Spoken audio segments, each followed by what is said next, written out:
Well, the Bible tells us in 1 Corinthians 6 to flee sexual immorality. And sometimes I think it's real easy for us to complicate certain aspects of Scripture, complicate certain things that are just very clear in the Scriptures. And so flee means flee. And so a very practical thing you can do is leave. Now, I know a lot of people will go, that's so oversimplification. No, give me a real specific of how. Well, you get up and you walk away. You turn the computer off. You literally leave wherever the temptation is.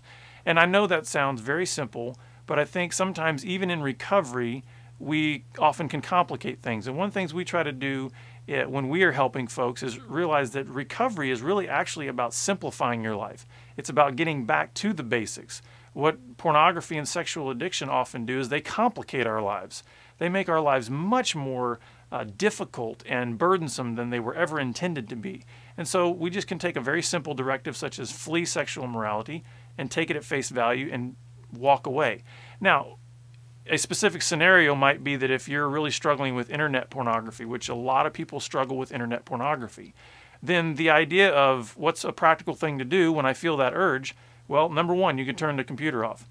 Number two, even better, what you can do is you can set up some boundaries that say, listen, if nobody's at home, I'm not going to get on the computer. Or, you know what, even another step further, you can say, I'm going to have some password protection on my computer that really only unless my wife or somebody else in the family is there, can I even get on the computer. And guys, I don't care if you're the dad and you think you're the man of the house.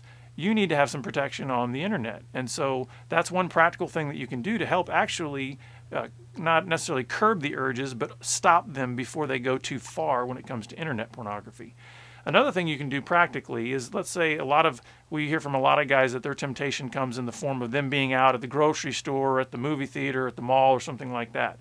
Well, one thing I love is that we've all been given something very special, and you might not realize how special it is. I call it legs and lids.